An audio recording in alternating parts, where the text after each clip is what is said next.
Dear students, welcome to MNB EduHub. লৈ আহিছো তোমালোকৰ কাৰণে কেইটামান ইম্পৰ্টেন্ট কোৱেশ্চন যি কোৱেশ্চন কেইটা তোমালোকৰ SSLC এক্সামিনেশ্যন 2024 ৰ কাৰণে বহুত দৰকাৰী হয়।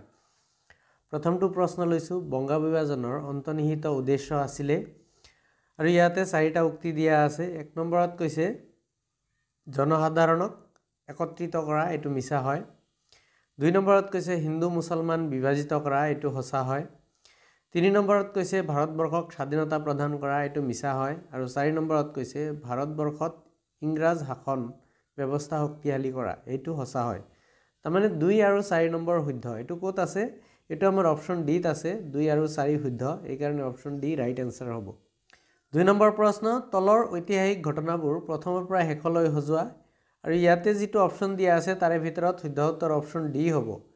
প্ৰথমতে অহিংস আন্দোলন, এটো হৈছিলে আমাৰ 1919 চনত। তাৰ পিছত অসহযোগ আন্দোলন, এটো হৈছিলে 1920 চনত। তাৰ পিছত আইন অমান্য আন্দোলন, এটো হৈছিলে 1930 চনত। আৰু শেষত দিয়া আছে ভাৰত ত্যাগ আন্দোলন, যিটো হৈছিলে 1942 চনত। তাৰমানে অপচন ডি যিটো আছে এটো কাৰেক্ট সিকুৱেন্সত দিয়া আছে। 3 নম্বৰ প্ৰশ্ন কোনে মুফট মিলছলৈ আৰ্জি লিখিছিল আৰু উল্লেখ কৰিছিল যে ব্ৰিটিছে প্ৰৱৰ্তন কৰা ভূমি ৰাজহ কৃষকে দিব পৰাকৈ বহুত বেছি আছিলে আৰু যিখিনি অপচন দিয়া আছে তাৰে ভিতৰত শুদ্ধ উত্তৰ option C Anandaram Dhekial Phukan. 4 number প্ৰশ্ন উত্তৰ পূব ভাৰতৰ প্ৰথমখন বৃত্তিমুখী বিশ্ববিদ্যালয় হল আৰু অপচনবোৰৰ মাজত শুদ্ধ উত্তৰ অপচন এ অসম কৃষি বিশ্ববিদ্যালয়। 5 নম্বৰ প্ৰশ্ন অসমীয়া ভাষাক স্কুল অফিচ কাছাৰীত মাধ্যম হিচাপে পুনৰ প্ৰতিষ্ঠা কৰা বছৰ হল আৰু অপচনবোৰৰ মাজত শুদ্ধ উত্তৰ অপচন এ যিটো আছে হেতু 1873 চনত। 6 নম্বৰ প্ৰশ্ন তলৰ কৃষক বিদ্ৰোহৰ ঘটনাবোৰ প্ৰথমৰ পৰা শেষলৈ সজোৱা আৰু যিখিনি অপচন দিয়া আছে তাৰে ভিতৰত শুদ্ধ উত্তৰটো হ'ব অপচন ডি ফুলগুৰি ধাৱা প্ৰথমতে হৈছিলে, তাৰ পিছত ৰঙিয়াৰ কৃষক বিদ্ৰোহ, তাৰ পিছত লামচি আৰু তাৰ পিছত পথৰুঘাটৰ কৃষক বিদ্ৰোহ। 7 নম্বৰ প্ৰশ্ন তলৰ নৃত্যবোৰ ৰাজ্যৰ লগত মিলোৱা আৰু শুদ্ধ উত্তৰটো বাছি উলিওৱা। 1 নম্বৰত দিয়া আছে কথকলি, কথকলিটো মালায়ালামৰ লগত মিলিব।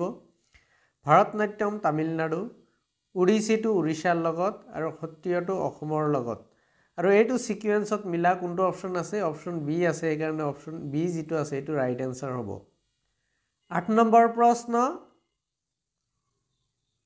ভূগোলৰ যিটো শাখাত সম্পদৰ উৎপাদন বিতৰণ ভোগ আৰু বিনিময় সম্পৰ্কে অধ্যয়ন কৰা হয় আৰু তাকে অৰ্থনৈতিক ভূগোল বুলি কোৱা হয়। অপচন সি যিটো আছে এইটো ৰাইট আনসাৰ হ'ব।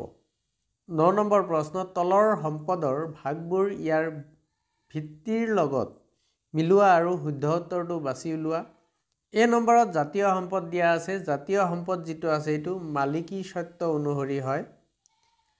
জীৱীয় সম্পদ যিটো আছে এইটো গঠন অনুসৰি, মানৱ সৃষ্ট সম্পদ যিটো আছে সেইটো সৃষ্টি প্ৰক্ৰিয়া অনুসৰি আৰু নৱীকৰণযোগ্য সম্পদ যিটো আছে এইটো স্থায়িত্ব অনুসৰি। A4 ৰ লগত B2 ৰ লগত C1 ৰ লগত আৰু D3 ৰ লগত এইটো আমাৰ ইয়াতে অপচন দিয়া নাই, তাৰমানে এইটো লিখোতে ভুল হৈ গ'ল। এ যিটো আছে এইটো ইয়াতে 4 হ'ব আৰু B2 2 হ'ব আৰু অপচন বি যিটো আছে এইটো ৰাইট আনসাৰ হ'ব। A4 ৰ লগত B2 ৰ লগত C1 ৰ লগত আৰু D3 ৰ লগত।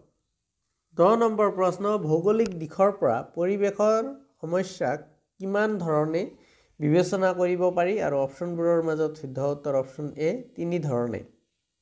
11 নম্বৰ প্ৰশ্ন এছিয়া আৰু ইউৰোপ মহাদেশক প্ৰাকৃতিকভাৱে কিহে পৃথক কৰিছে আৰু অপচনবোৰৰ মাজত শুদ্ধ উত্তৰ অপচন এ ইউৰাল পৰ্বতমালাই। 12 নম্বৰ প্ৰশ্ন জনসংখ্যাৰ ভিত্তিত অসমৰ দ্বিতীয় বৃহৎ জনজাতিটো হ'ল আৰু অপচনবোৰৰ মাজত শুদ্ধ উত্তৰ অপচন ডি মিচিং।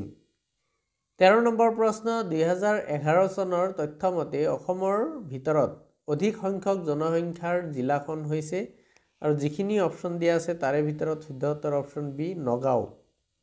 14 নম্বৰ প্ৰশ্ন ৰাষ্ট্ৰসংঘৰ জন্মৰ সময়ত ইয়াৰ চন্দত কিমানখন ৰাষ্ট্ৰই স্বাক্ষৰ প্ৰদান কৰিছিলে আৰু অপচনবোৰৰ মাজত শুদ্ধ উত্তৰ option D 51খনে।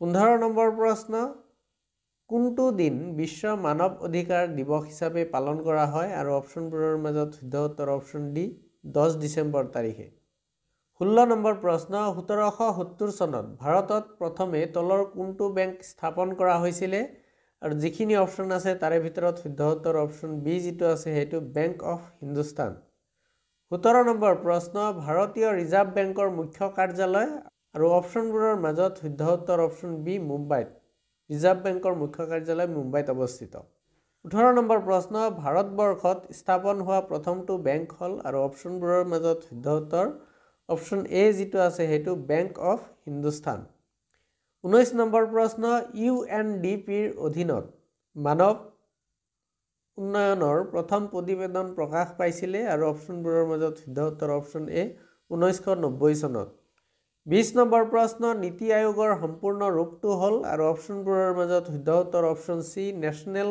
Institution for Transforming India dear students এইখিনিয়ে আছিলে আমাৰ কেইটামান ইম্পৰ্টেণ্ট কুৱেশ্যন যিকেইটা তোমালোকৰ পৰীক্ষাৰ বাবে অতিকৈ দৰকাৰী আশা কৰিছোঁ এই ভিডিঅ'টিয়ে তোমালোকক অলপ হ'লেও সহায় কৰিছে যদি ভাল লাগিছে তেতিয়াহ'লে লাইক কমেণ্টছ আৰু শ্বেয়াৰ নিশ্চয় কৰিবা ধন্যবাদ